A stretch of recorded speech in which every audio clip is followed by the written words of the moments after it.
ምንታዊ ዝግጅቶቻችን ተሻግረናል።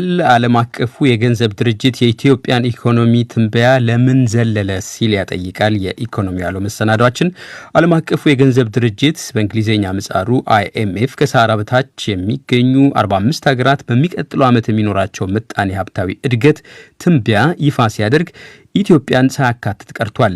የተቋሙ ውሳኔ በኢትዮጵያ ገበያ መሰማራት የሚሹ የውጭ ባለወረቶች ፍላጎት ጨምሮ በአገሪቱ ምጣኔ ሀብት ላይ ብርቱ ጉዳት እንደሚያስከትል ባለሙያዎች ይናገራሉ። ዝግጅቱን እሸቴ በቀለ አሰናድቶታል።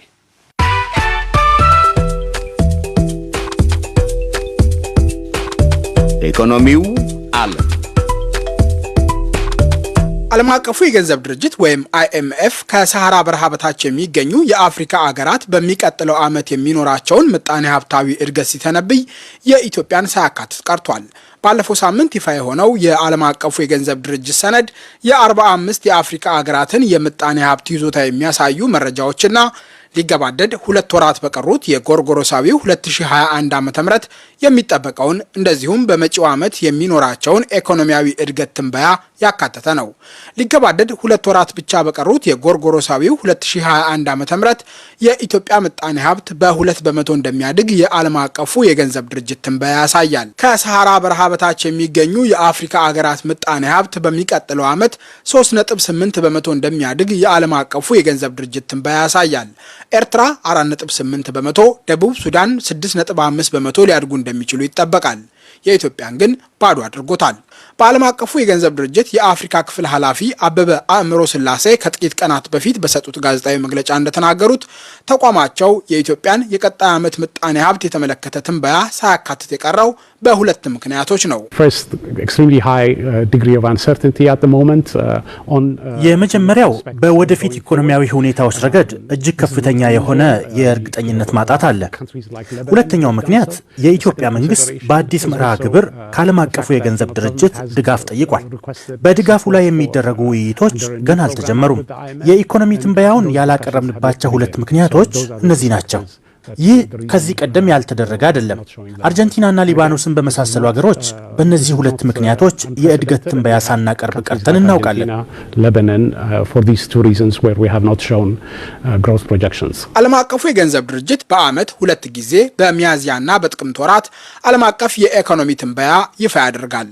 ከሳምንት በፊት ይፋ የሆነው የተቋሙ ሰነድ የ4 ዓመታት የምጣኔ ሀብት ትንበያን የያዘ እንደሆነ የሚናገሩት የገንዘብ አስተዳደር ባለሙያው አቶ አብዱል መናን መሐመድ የኢትዮጵያን ሳያካትት መቅረቱ አገሪቱን በተመሳሳይ ከዘለላቸው እንደነ ሊቢያ፣ ሶሪያና አፍጋኒስታን የመሳሰሉ አገሮች እኩል እያየ ነው የሚል እምነት አላቸው።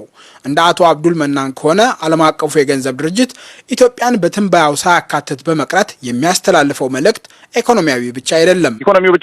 የኢትዮጵያ አጠቃላይ ሁኔታ ፍጹም አንሰርተን እርግጠኛ አይደለሁም ስናገርም እኮ ላትኖት ይችላል አይነት የሚል መልእክት አለው በውስጡ። ፎርካስት ማድረግ አልችልም ማለት እኮ አጠቃላይ የሀገሪቱ ዕጣ ፈንታን አላውቀውም እና መገመት አልችልም የሚል ነው መልእክቱ። ማንኛውም ዓለም አቀፍ ኢንቨስተር ፎሬን ዳይሬክት ኢንቨስትመንት የኢትዮጵያን ዕጣ ፈንታ ማወቅ ይፈልጋል። የፖለቲካውም የኢኮኖሚውንም መረጃ የሚያገኘው ከዓለም አቀፍ ተቋማት ነው። ስለ ኢትዮጵያ ኢኮኖሚ አንድ ኢንቨስተር ትልቅ ኢንቨስትመንት ላይ ኢትዮጵያ ውስጥ የሚገባ ኢንቨስተር መጀመሪያ የሚያጣራ የኢትዮጵያ የሚቀጥሉት ጥቂት ዓመታት የኢኮኖሚ ሁኔታ ምን ይመስላል የሚለውን ከነ IMF ከሚያገኘው መረጃ ተመርኩዞ እንደ መነሻ ሐሳብ ይወስድና ዝርዝር ጥናቶችን ያካሂዳል ማለት ነው። ይህ መረጃ በሌለበት ቀጥታ ማንኛውም ኢንቨስተር ኢትዮጵያ መጥቶ ኢንቨስት የማድረግ ወይም አበዳሪ ሊሆን ይችላል የማበደር ፍላጎት አይኖረውም። ቢኮዝ ለምን የኢትዮጵያ ሁኔታ አጠቃላይ አንሰርተን ነው ማለት ነው። ባይ ዘ ወይ መልእክቱ አጥምጡም አይነት ይመስላል። ወደዛ ሀገር ላይ ኢንቨስት አታድርጉም አለ። ይሄ ኢትዮጵያ የሚመጣውን ፎሬን ዳይሬክት ኢንቨስትመንት ሲሪየስሊ አፌክት የሚያደርግ ጉዳይ ነው። የኢትዮጵያን ምጣኔ ሀብት የተመለከቱ መረጃዎች ሲፈልጉ የዓለም አቀፉ የገንዘብ ድርጅት ሰነዶችን ከሚያገላብጡ ባለሙያዎች መካከል በጀርመኑ ሄለባ ባንክ የኢኮኖሚ ትንተና ባለሙያው ፓትሪክ ሃይኒሽ አንዱ ናቸው። በግጭት ውስጥ ለሚገኙ እንደ ሶማሊያና ደቡብ ሱዳን ያሉ አገሮች ዓለም አቀፉ የገንዘብ ድርጅት አጠቃላይ አገራዊ ምርት፣ የዋጋ ግሽበትና የወለድ ምጣኔን የመሳሰሉ ኢኮኖሚያዊ መረጃዎች እንደሚያቀርብ የሚናገሩት ፓትሪክ ሃይኒሽ ተቋሙ ኢትዮጵያን ሲዘል ያልተለመደ ውሳኔ ሆኖባቸዋል። ፓትሪክ ከተቋሙ የቀጣዩን ዓመት የኢትዮጵያን የምጣኔ ሀብት ትንበያ ብቻ ሳይሆን ኢኮኖሚውን የተመለከቱና ከዚህ ቀደም ይቀርቡ የነበሩ መረጃዎችንም ማግኘት አልቻሉም። I work at Helaba and if a German exporter wants to export goods to Ethiopia እኔ በሄለባ ባንክ ነው የምሰራው። አንድ የጀርመን ነጋዴ ሸቀጦች ወደ ኢትዮጵያ መላክ ከፈለገ በኢትዮጵያ ባንክ ሌተር ኦፍ ክሬዲት መክፈት ይኖርብናል። የኔ ስራ የአንድን ሀገር የስጋት ትንተና የማቅረብ ነው። ስለዚህ ዓለም አቀፉ የገንዘብ ድርጅትና የዓለም ባንክ የመሳሰሉ ተቋማት የሚያወጧቸው ሪፖርቶች እመለከታለሁ። ነገር ግን ኢትዮጵያን የተመለከተ መረጃ ማግኘት ካልቻልኩ የኢትዮጵያን ኢኮኖሚ ክንዋኔ ለመተንበይ ወይም ደግሞ የኢትዮጵያን ዕዳ የመክፈል አቅም ለመገመት አልችልም። ከመንግስት ጋር ሳይሆን በኢትዮጵያ ከሚገኝ ኩባንያ ጋር የምሰራ ቢሆን እንኳ የውጭ ምንዛሪ በቀላሉ ማግኘት መቻሉን መገምገም ይኖርብሃል። ምክንያቱም በአሜሪካ ዶላር እንጂ በብር እንዲከፈለን አንፈልግም። የአንድ ሀገር የስጋት ትንተና አስፈላጊ የሚሆነው በዚህ ምክንያት ነው። እነዚህን መረጃዎች ማግኘት ካልቻልክ እጅግ ፈታኝ ነው። ስለዚህ ይህ ለባለወረቶችና የውጭ ባንኮች ትልቅ ችግር ይሆናል። ልክ የዛሬ ሳምንት ረቡዕ ጥቅምት 24 ቀን አንድ ዓመት የሚደፍነውና በትግራይ ተቀስቅሶ እስከ አፋርና አማራ ክልሎች የዘለቀው ውጊያ ከፈጠረው ብርቱ ሰብአዊ ቀውስ ካወደመው መሰረተ ልማትና የአገሪቱ ጥሪት ባሻገር የኢትዮጵያ ምጣኔ ሀብት ቅርቃር ውስጥ ከቶታል። የኢኮኖሚ ትንተና ባለሙያው ፓትሪክ ሃይኒሽ በኢትዮጵያ ግጭትና ተግዳሮቶች ቢኖሩም እያደገ በሚሄደው የአገሪቱ ገበያና በረጅም ጊዜ ባለው አቅም ምክንያት የተወሰኑ ግዙፍ ኩባንያዎችና ባለወረቶች አሁንም ፍላጎት እንዳላቸው ይናገራሉ። ለዚህም በትግራይ ጦርነት ከተቀሰቀሰ በኋላ ወደ ኢትዮጵያ ገበያ ለሚገባ የቴሌኮም ኩባንያ ፈቃድ ለመስጠት የተካሄደው ጨረታ የተሳታፊዎቹ ቁጥር 2 ብቻ ቢሆንም የሚጠቀስ ነው። የኢትዮጵያ ግዙፍ ገበያና እያደገ የሚሄድ የህዝብ ቁጥር የውጭ ባለወረቶችን ቀልብ ቢስብም የዛኑ ያክል አገሪቱ የምትገኝበትን ሁኔታ በተለይም ከፍተኛ የውጭ ምንዛሪ እጥረት ለራሳቸው መጠቀሚያ ለማድረግ የሚሞክሩ ሊኖሩ እንደሚችሉ ፓትሪክ ሃይኒሽ ይናገራሉ። ቀጥተኛ የውጭ መዋለ ንዋይ ከ2016 ዓ.ም ጀምሮ በየዓመቱ እየቀነሰ ነው። ነገር ግን ካለፈው ከ2020 ሶስተኛ ሩብ ዓመት ጀምሮ ቀጥተኛ የውጭ መዋለ ንዋይ ቀስ በቀስ እየጨመረ ነው። ወቅቱ የትግራይ ጦርነት የተጀመረበት፣ የኮቪድ ወረርሽኝ የበረታበት በመሆኑ ይሄ አስገራሚ ነው። የኢትዮጵያን ጥሪቶች በዝቅተኛ ዋጋ ለመግዛት የሚሞክሩ ባለወረቶች እንዳሉ አስባለሁ። የኢትዮጵያ ባለስልጣናትም የመንግስት የልማት ድርጅቶችን ወደ ግል በማዛወሩ ሂደት ገፍተውበታል። ምክንያቱም የተሻለ ጊዜ እስኪመጣ መጠበቅ አይችሉም። ገንዘቡ አሁን ያስፈልጋቸዋል። የትግራይ ጦርነት ውድ ነው። ወረርሽኙ ገንዘብ ያስወጣል። ተግዳሮቶች፣ ቀውስ እንዲሁም የተሟላ መረጃ ባይኖርም ቀጥተኛ የውጭ መዋለ ንዋይ ቀስ በቀስ የበለጠ አይጨምርም ማለት አልችልም። በዓለም አቀፉ የገንዘብ ድርጅት የአፍሪካ ቢሮ ኃላፊ አበበ አእምሮ ስላሴ ተቋማቸው በመጪው ዓመት የኢትዮጵያ ኢኮኖሚ ሊኖረው የሚችለውን እድገት በተመለከተ ማብራሪያ ከመስጠት ተቆጥበዋል። በጋዜጣዊ መግለጫው በጉዳዩ ላይ የተሰጠው ምክንያትም ኃላፊው እንዳሉት በዓለም አቀፉ የገንዘብ ድርጅት የኢትዮጵያን ጉዳይ የሚከታተሉ ባለሙያዎች እንዲገለጽ የፈለጉትን ብቻ ነው።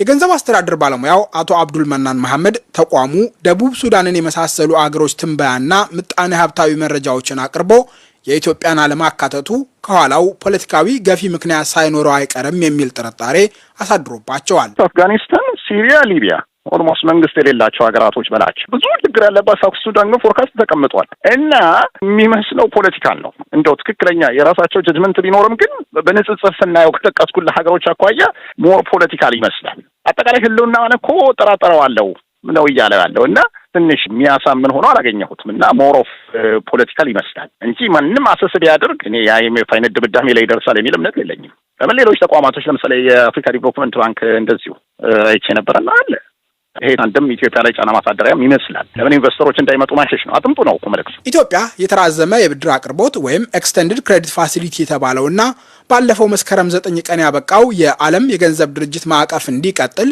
ለተቋሙ ጥያቄ አቅርባለች። ከዚህ በተጨማሪ የጠቅላይ ሚኒስትር አብይ አህመድ መንግስት ኢትዮጵያ ላለባት የውጭ ዕዳ የአከፋፈል ሽግሽግ ለማድረግ በሂደት ላይ ይገኛል። ዓለም አቀፉ የገንዘብ ድርጅት ለሁለቱ ሂደቶች ምላሽ ለመስጠት ለኢትዮጵያ ኢኮኖሚ አንዳች ትንበያ መስራቱ ስለማይቀር ተቋሙ አሁን የደረሰበትን ውሳኔ እንደሚያብራራ ፓትሪክ ሃይኒሽ ይጠብቃሉ። ቢሆንም አይኤምኤፍ ኢትዮጵያን በትንበያው ያላካተተበት ምክንያት ፖለቲካዊ ነው የሚል እምነት የላቸውም። ለኔ እንደ የኢኮኖሚ ባለሙያ ይህ ትልቅ ጥያቄ ነው።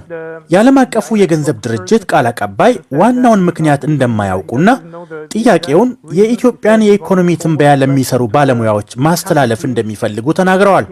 ከኢትዮጵያ ባለስልጣናት ጋር የሚወያዩት፣ ወደ ቦታው ተጉዘው ከማዕከላዊ ባንኩ ገዢ የሚገናኙት፣ ከፖለቲካ መሪዎች ጋር የሚነጋገሩት ባለሙያዎች በንድፈ ሐሳብ ወገንተኛ ሊሆኑ አይገባም።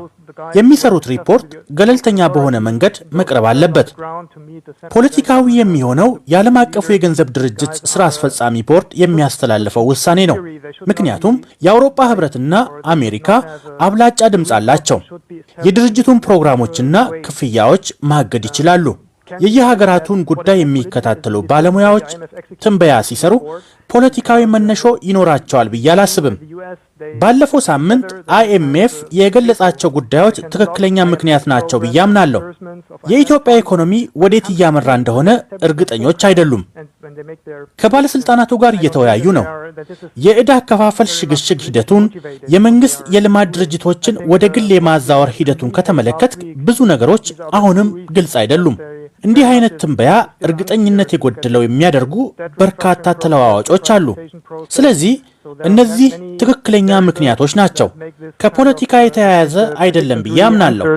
And that's why I do believe that these are the true reasons and that it is not politically motivated. አድማጮቻችን የዛሬው መሰናዶ ይሄን ይመስል ነበር። እሸቴ በቀለ ነኝ። ጤና ይስጥልኝ። ተማሪ ቤት መተግበሪያ በድጋሚ የሚቀርበው የሳይንስና ህብረተሰብ ዝግጅታችን ርዕስ ነው። ለዝግጅቱ ፀሐይ ጫኔ። ሳይንስና ቴክኖሎጂ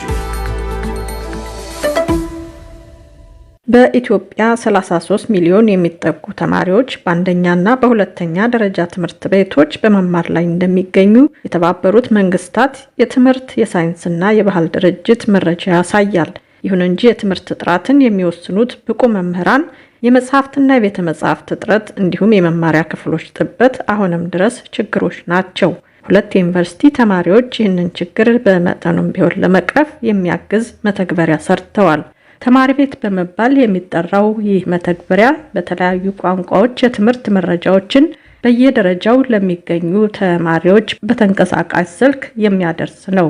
የመተግበሪያው መስራችና በአዲስ አበባ ዩኒቨርሲቲ የ4ኛ ዓመት የሜዲካል ቴክኖሎጂ ተማሪ የሆነው ወጣት ሀብታም አሰፋ እንደሚለው ይህንን መተግበሪያ ለመስራት ምክንያት የሆነው በትምህርት ቤቶች በተጨባጭ የተመለከተው ችግር ነው። ተማሪ ቤት አጀማመሩ እኔ የመጀመሪያ ዓመት ተማሪ ያለው አዲስ አበባ ዩኒቨርሲቲ አፍተር ስኩል ፕሮግራም አለና እዛ ቮለንቲር ያደርግ ነበር እና በየጊዜው ሲሄድ ልጆቹ የነበራቸው ቴንደንሲ ፈተና ተኮር ነበር። ጀስት መልሱን ነገር ከዛ በኋላ የቀረውን ፈተና እኛ እንሰራለን፣ አሪፍ ውጤት ይመጣል፣ አለቀ ትምህርት ማለት ያ ነው የሚል እሳቤ ነበር የነበራቸው። 7ኛና 8ኛ ክፍሎችን ነበር ማለት ነው እና በተደጋጋሚ በሚሄድበት ጊዜ የተወሰነ ለውጥ መምጣት ጀመረ። ተማሪዎቹ ሌሎች መጽሐፎችን ለማንበብ መነሳሳት ጀመሩ እና ይሄ ሲደጋገም ብዙ ተማሪዎችን መረዳት አይቻልም። በአችን ላይ ብዙ ተማሪ ፈተና ተኮር ነው።